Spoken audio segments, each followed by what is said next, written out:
आदाब दोस्तों, आज हम बात करेंगे भारतीय साक्ष्य अधिनियम 1872 की धारा 19 और भारतीय साक्ष्य अधिनियम 2023 की धारा 17 के बारे में। तो सेक्शन 17 भारतीय साक्ष्य अधिनियम 2023 और सेक्शन 19 भारतीय साक्ष्य अधिनियम 1872 बोथ आर सेम, दोनों सेम हैं। दोनों ही सेक्शंस में सिंगल लाइन का डिफरेंस नहीं है।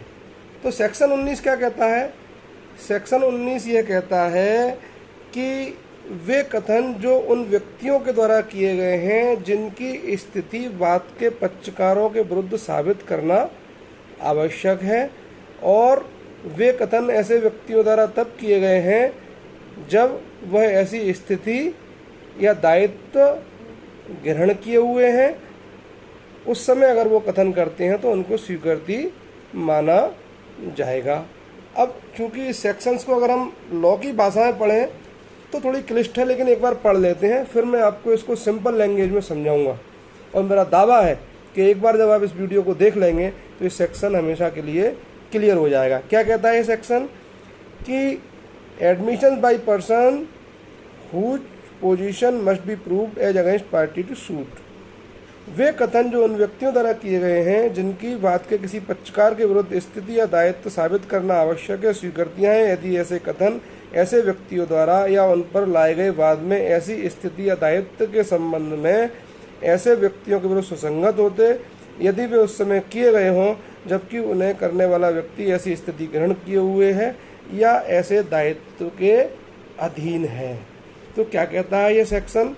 भारतीय साक्ष्य अधिनियम 1872 का सेक्शन 19 और वर्तमान भारतीय साक्ष्य अधिनियम 2023 का सेक्शन 17 यह कहता है कि ऐसे व्यक्ति जिनकी स्थिति या दायित्व को वाद के पक्षकारों के विरुद्ध साबित करना आवश्यक है, मतलब जिस व्यक्ति के द्वारा कथन किए गए वो बात का पक्षकार नहीं है, पार्टी ऑफ द सूट नहीं है, इस बात को याद रखना, वो तीसरा व्यक्ति है। लेकिन उसके कथन कब स्वीकृति माने जाएंगे?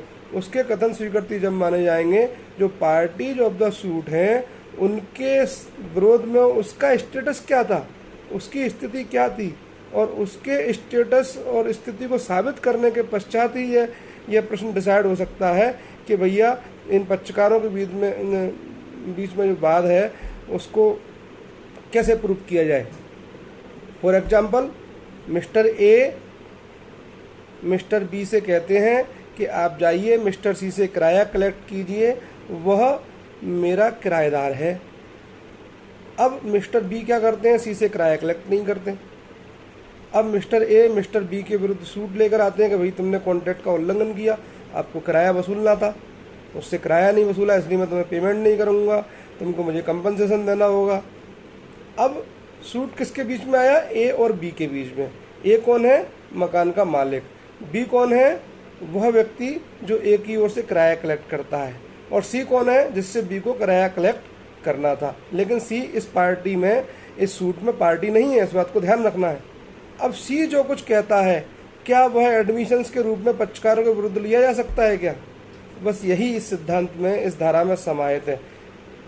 जब सी अगर कहता है कि भाई बी ने मुझसे किराया कलेक्ट नहीं किया, बी को मुझसे किराया कलेक्ट करना चाहिए था, तो यह कथन स्वीकृति माना जाएगा और बी के विरुद्ध इसको कोर्ट एक्सेप्ट कर सकता है। तो सेक्शन 19 जो है और वर्तमान भारतीय साक्ष्य अधिनियम 2023 का जो सेक्शन 17 है वो ये इस सिद्धांत का अपवाद है। कौन सा सिद्धांत? एक सिद्धांत क्या है कि पक्षकारों के द्वारा किए कथन स्वीकृतियां हैं और उन स्वीकृतियों को उनके विरुद्ध साक्ष्य में लिया जा सकता है। सामान्य सिद्धांत यही है। अब 19 क्या है? 19 इस नियम का अपवाद है। 19 इस नियम का अपवाद है कि वाद के पक्षकारों के अलावा जो अदर पर्सन्स हैं उसके द्वारा किए गए कथन स्वीकृति नहीं है और सुसंगत नहीं होंगे। इस नियम का ये अपवाद है कि वाद के पक्षकारों के अलावा भी थर्ड पर्सन के कथन स्वीकृति माने जा सकते हैं। जैसे कि एजेंट और मालिक की संविदा में होता है। मान लीजिए मालिक और एजेंट के बीच में कोई कॉन्ट्रैक्ट है और मालिक ने एजेंट से कहा है कि तुमको थर्ड पर्सन से मेरी ओर से संव्यवहार करना है, ट्रांजैक्शंस करना है और डीलिंग करनी है, और एजेंट मान लीजिए कोई गड़बड़ करता है और एजेंट किसी ग्राहक के साथ में कोई सौदेबाजी कर रहा है और कुछ गड़बड़ी करता है, तो जो ग्राहक के जो कथन हैं वो स्वीकृति माने जाएंगे, भले ही जो सूट आया है वो मालिक और एजेंट के बीच में आया हो, लेकिन ग्राहक के कथन भी स्वीकृति माने जाएंगे। लेकिन ये स्टेटमेंट होना कब चाहिए?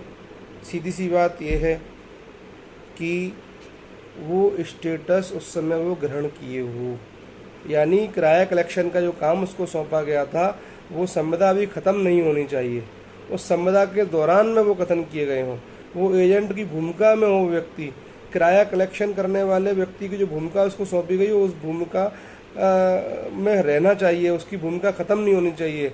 मालिक और उस व्यक्ति के बीच में जो कॉन्टैक्ट है किराया कलेक्ट करने का, वो कॉन्टैक्ट ख़त्म नहीं होना चाहिए। उस दौरान में जो भी कुछ कथन किए गए हों उन व्यक्तियों के द्वारा जिनसे उन्हें किराया कलेक्ट करना था, वे एडमिशंस माने जाएंगे।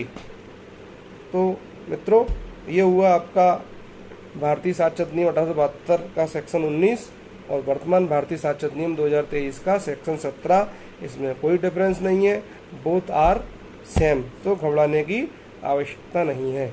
इसमें केवल 3 चीज़ें ध्यान रखनी है कि जो व्यक्ति किराया कलेक्ट कर रहा है और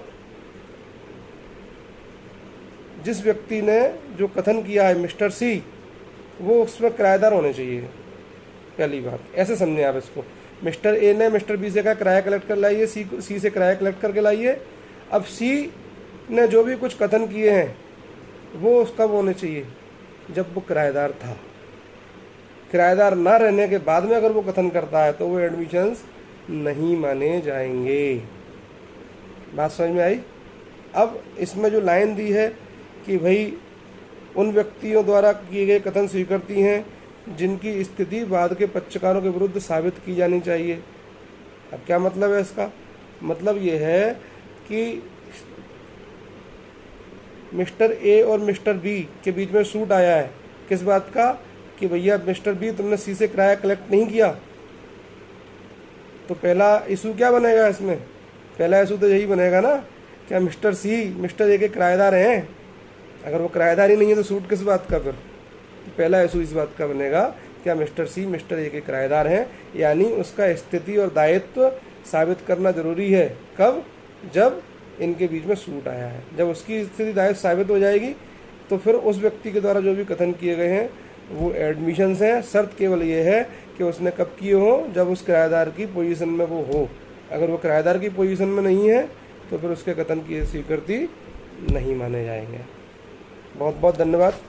अगर मेरा ये वीडियो पसंद आया हो तो कृपया इसको लाइक करें, मेरे चैनल को सब्सक्राइब करें ताकि मेरा उत्साहवर्धन हो सके और मैं और भी नए नए वीडियोज आपके लिए लेकर आ सकूँ। धन्यवाद।